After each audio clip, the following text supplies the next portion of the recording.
नमस्कार दोस्तों, स्वागत है आपका द ग्राउंड रिपोर्ट में। मैं हूं समीर आत्मज मिश्र। गृह मंत्री अमित शाह ने 17 दिसंबर को राज्यसभा में संविधान निर्माता बाबा साहब डॉक्टर भीमराव अंबेडकर को लेकर जो टिप्पणी की, जिस भाषा में की, जिस तरीके से डॉक्टर अंबेडकर को लेकर उन्होंने बातें कही, उसको लेकर जबरदस्त गुस्सा न सिर्फ विपक्ष में है, राजनीतिक उनके विरोधियों में है, बल्कि तमाम जो सामाजिक और दलित संगठन हैं उनके भीतर भी है। यहाँ तक कि बाबा साहब डॉक्टर अंबेडकर के परिवार के लोगों के अंदर भी गुस्सा है और वो माफ़ी मांगने की बात कर रहे हैं। गृह मंत्री अमित शाह से माफ़ी मांगने की और इस्तीफे की मांग की जा रही है। कांग्रेस पार्टी ने कल पूरे देश में ज़िला मुख्यालयों पर प्रदर्शन किया, प्रेस कॉन्फ्रेंस की। 26-27 तारीख को जो उनकी बैठक हो रही है बेलगावी में, उसमें भी इस मुद्दे को लेकर गहमा गहमी रहने की उम्मीद है और देशव्यापी आंदोलन की रणनीति बनाई जा रही है। बहुजन समाज पार्टी ने पूरे उत्तर प्रदेश में कल प्रदर्शन किए और इसके अलावा उसके बाद से ही लगातार प्रदर्शन हो रहे हैं। संसद परिसर में तो प्रदर्शन हुए ही, विरोध हुआ, और भारतीय जनता पार्टी ने भी विरोध प्रदर्शन किया। धक्का मुक्की की खबरें और उसके बाद सांसदों के घायल होने की खबरें, अस्पताल जाने की, आईसीयू की, ये सारी खबरें भी आई और ये खबरें बताया गया कि उसको एक तरह से डाइवर्ट करने के लिए ये सारी चीज़ें की गई। लेकिन मामला डाइवर्ट नहीं हो रहा है। लगातार इस मुद्दे पर भारतीय जनता पार्टी भी घिरी हुई नजर आ रही है। न सिर्फ गृह मंत्री अमित शाह, प्रधानमंत्री मोदी, सिर्फ यही लोग नहीं बल्कि पूरी की पूरी भारतीय जनता पार्टी। और अब ऐसा कहा जा रहा है कि राष्ट्रीय स्वयंसेवक संघ भी इस मुद्दे पर अब काफ़ी आक्रामक भूमिका में दिखाई पड़ रहा है। हालांकि कोई ऐसा खुलकर बयान तो नहीं आया, जल्दी आता भी नहीं है, लेकिन इनडायरेक्टली जो लगातार संघ के प्रमुख मोहन भागवत के बयान आ रहे हैं, उनको इन सब चीज़ों से साफ तौर पर देखा जा सकता है।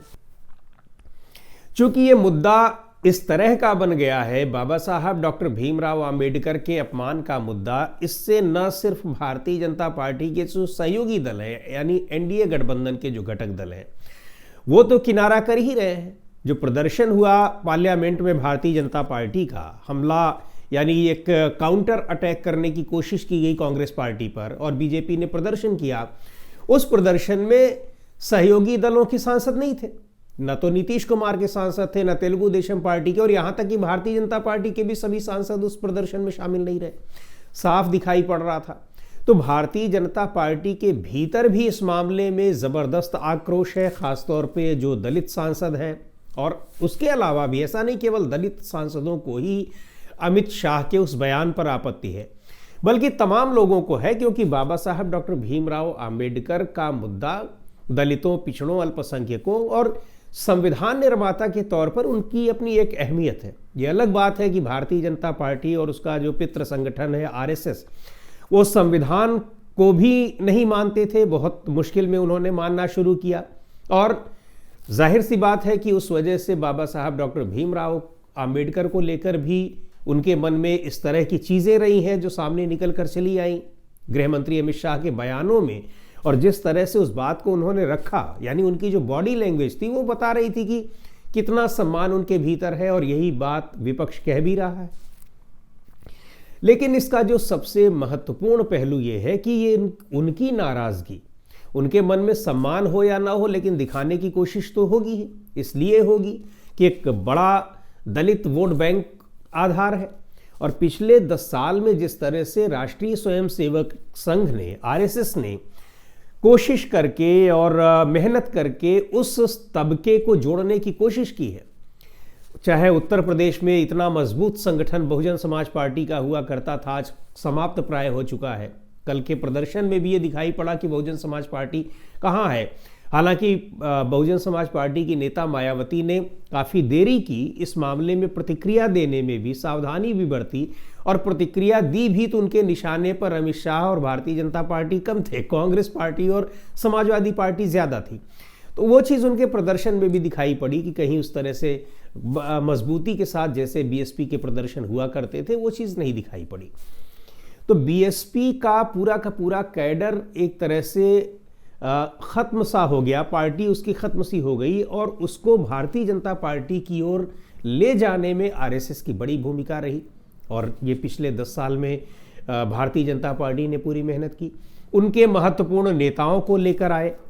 इसके अलावा जो तमाम ब्यूरोक्रेट्स थे और भी लोग थे रिटायर हुए दलित समाज के, उनको भारतीय जनता पार्टी ने ऊंचे ऊंचे पद दिए, संगठन में जगह दी। उनकी वजह से दलितों का एक बड़ा वोट बैंक हासिल करने की कोशिश की और उसका प्रभाव भी दिखाई पड़ा। चुनाव में फायदा हुआ, न सिर्फ उत्तर प्रदेश में बल्कि देश भर में।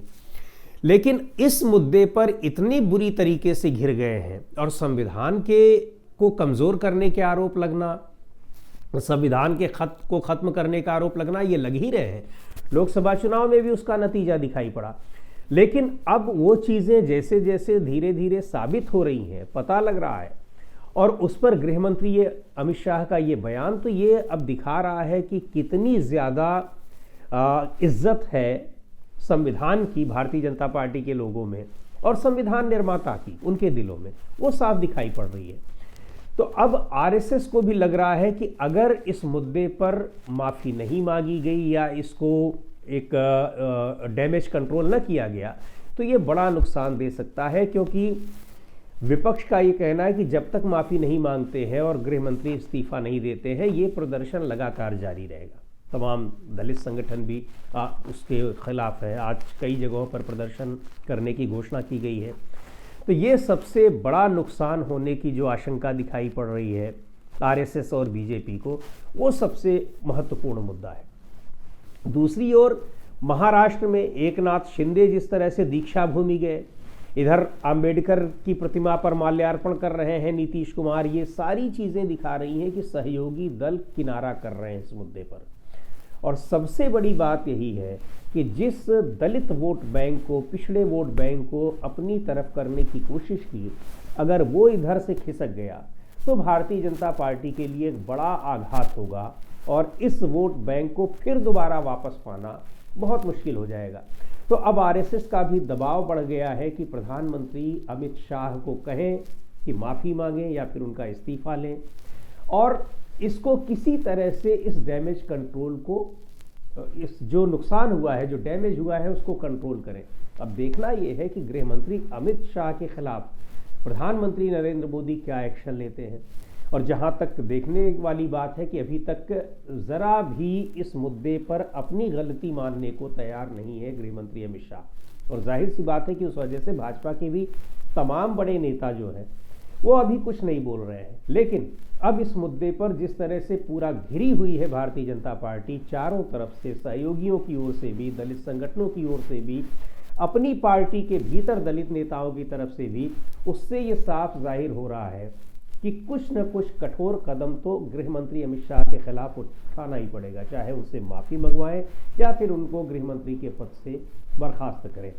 गृह मंत्री के पद से बर्खास्त करना, हटाना या गृह मंत्री के तौर पर उनका इस्तीफा लेना, ये थोड़ा मुश्किल ज़रूर दिखाई पड़ रहा है।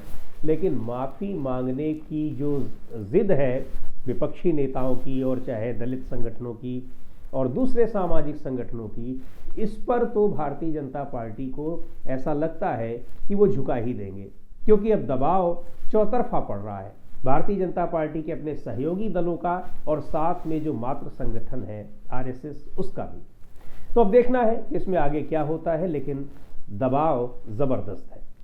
तो दोस्तों, आज की इस वीडियो में इतना ही। अगले वीडियो में फिर मिलेंगे एक नए विषय के साथ, एक नए मुद्दे के साथ। द ग्राउंड रिपोर्ट के यूट्यूब चैनल को आपने अब तक सब्सक्राइब न किया हो तो ज़रूर कर लें। हमारे वीडियोस को लाइक करें, शेयर करें और अपने सुझाव भी हमें ज़रूर भेजें।